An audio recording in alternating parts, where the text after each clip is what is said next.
Sebab itu tuan-tuan dan puan-puan sekalian, poin pertama yang ustazah nak sebut tentang pengorbanan adalah pembuktian iman kita kepada Allah. Sebab tu kita kena korban. Ya, ada banyak yang terkorban. Yang kita nak sembelih apa dia? Yang kita nak sembelih, yang kita nak didik, yang kita nak ajak tuan-puan sekalian adalah nafsu kita sendiri. Oi, Masya Allah, betapa banyak diikat, dibelenggu oleh hawa nafsu.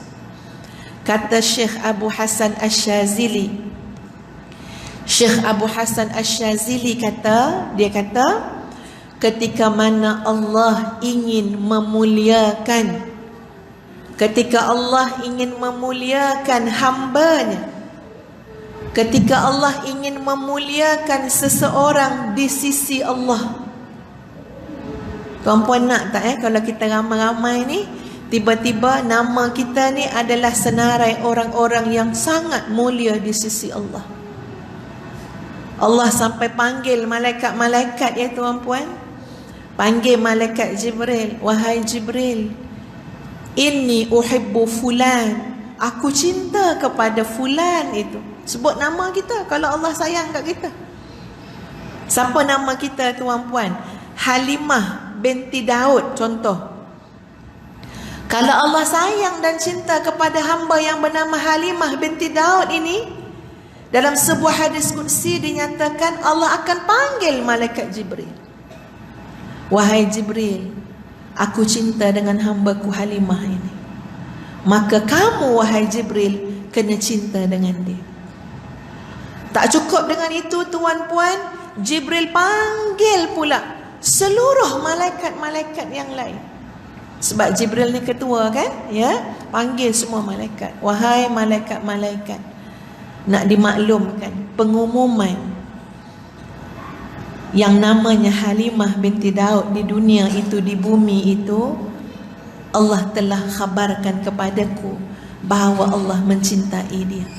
Maka seluruh kamu, wahai malaikat, kena mencintai dia dan mudahkan urusan dia. Masya Allah. Lalu Allah buka pintu hati manusia di bumi. Yang di langit dah lengkap dah tuan-puan, akan mencintai siapa jua yang Allah cintai, akan memuliakan siapa jua yang Allah muliakan.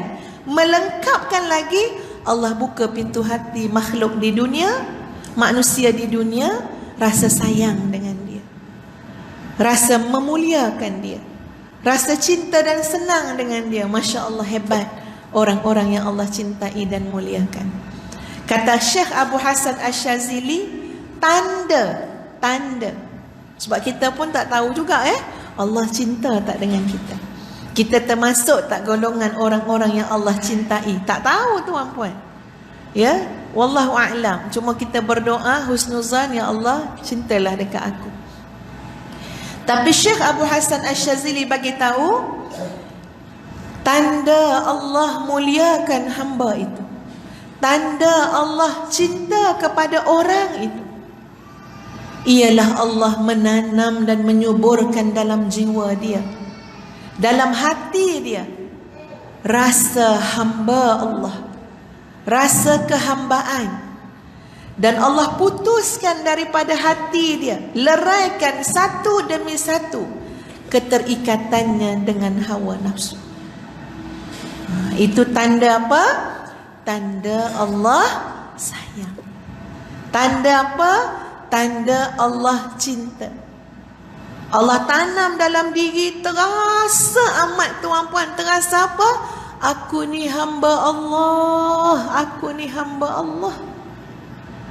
Dan dalam masa yang sama, putus satu demi satu demi satu demi satu keterikatan, kecintaan, kebergantungan dengan dunia dan nafsu, satu demi satu dileraikan oleh Allah Azza wa Jalla. Kata Syekh Abu Hasan Asyazili, itu tanda Allah memuliakan orang itu. Itu tanda Allah mencintai orang itu. Cuba tuan-puan kita tengok sikit daripada kata-kata Syekh Abu Hasan Asyazili ini. Macam mana kalau kita rasa diri kita hamba Allah? Apa akan jadi? Apa kesan bila kita rasa diri kita hamba Allah? Rasa apa?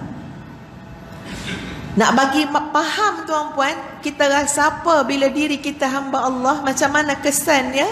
Ustazah nak bawa satu analogi, ya, supaya kita dapat cuba memahami dengan lebih baik.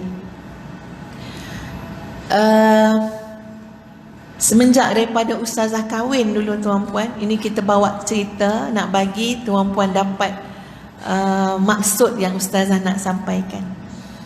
Bukan ustazah nak bandingkan dengan soal hamba Allah dan sebagainya, bukan perbandingan, tapi nak bagi madkhal biar senang kita nak faham. Ustazah kahwin tuan-puan tahun 19, tak ingat dah kahwin tahun bila ya, 1998, ya. Kahwin tuan-puan, tak ada hantaran pun kahwin. Ustazah langsung tak ada bagi hantaran dekat suami, tak ada. Sesederhana kahwin. Cuma belah ustaz ada bagi satu dulang.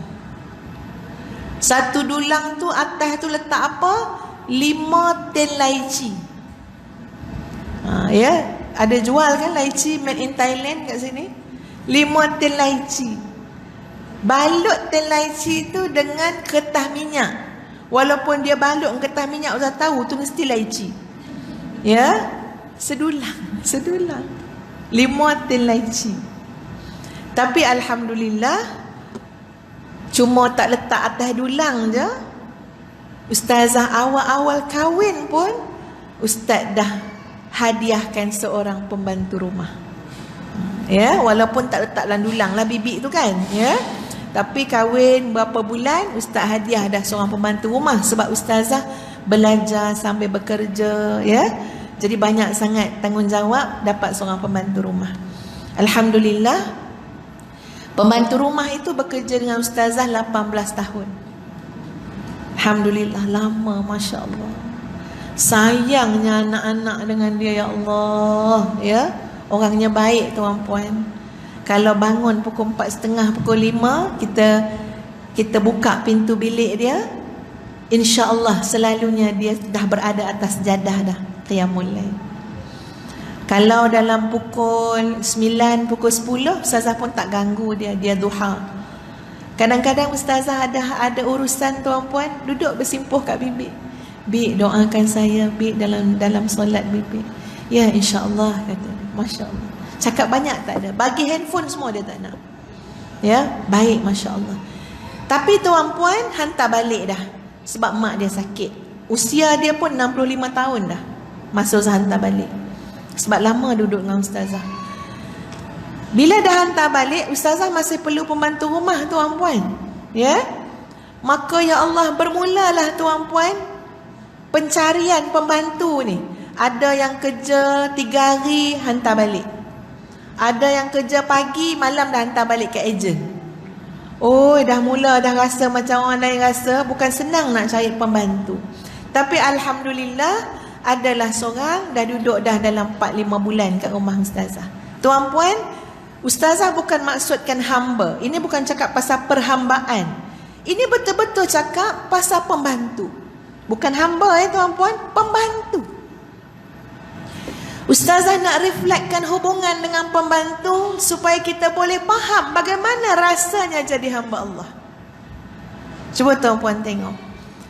Katalah kami bayar allowance, gaji, sagu hati pada yang namanya pembantu ini, katalah kita kata bayar 900 sebulan. Contoh. Ya, RM900 sebulan. Tengok tuan-puan, sebab bayar RM900 sebulan. Contoh, ustazah kata dengan bibi, panggil dia bibi kan? Bi, nanti bi, tetamu saya nak datang. Jadi sofa ini, kerusi ini bibi alihkan ke sana. Yang ini pula bawa ke depan. Tiba-tiba dijawab, kenapa harus dialih? Ya? Kenapa di situ diletaknya? Kalau saya letaknya di sana, letaknya di situ. Dia pula lagi banyak cakap daripada ustazah. Ustazah cakap elok-elok. Contoh ni contoh. Bik tolong letak kursi ni kat sana ya Bik Yang kursi sana bawa kat sini. Kenapa letak di situ? Kenapa tak letak di sana? Katanya bibi. Agak-agak tuan puan mandang dia kecil ke besar? Ya? Kalau kita kata, Bik ni saya nak masak lemak cili api ni Bik. Saya enggak suka Kenapa enggak masak kari? Agak-agak macam mana kita mandang dia tuan puan? Geram juga kan? Ada tak terlintas dalam hati, bibi ni suka hati saya lah, Bik dah rumah saya. Ada tak terlintas macam tu? Ada. Tuan puan nampak tak tuan puan? Kita baru bagi orang RM900, hak dia untuk mempersoalkan pun tak ada. Hak dia untuk mempersoalkan. Sebab apa? Tak payahlah persoal, Bik rumah saya. Tak payahlah persoal, Bik tu dalam hati kita lah tuan puan. Tak payahlah persoal, Bik. Bibi makan gaji. Suka hati saya lah nak buat macam mana. Baru bagi 900, baru bagi 800.